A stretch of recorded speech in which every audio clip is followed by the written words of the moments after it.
Resulta increïble observar com hi ha partits de dreta i d'ultradreta que porten dies posant-se una tirita a la ferida que encara no s'ha produït. I amb aquesta actitud no fan més que incendiar els carrers i les places de les nostres ciutats i emplenar-les de banderes de l'Armada Espanyola d'ara fa 175 anys. Tot va començar el 23 de juliol, quan la bancada de la dreta i els ultranacionalistes espanyols van observar que no sumaven prou i que l'altra bancada feia passos per aconseguir un acord de govern.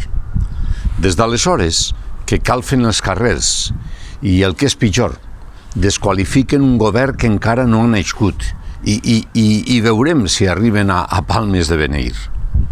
Tot va a compte d'una llei d'amnistia que no ha estat presentada, que continua trobant esculls amb els nacionalistes de Brussel·les i que, malgrat no conèixer el text, han començat a maleir-lo. Portem molt mala marxa i algú haurà de posar-li el trellat a tot això.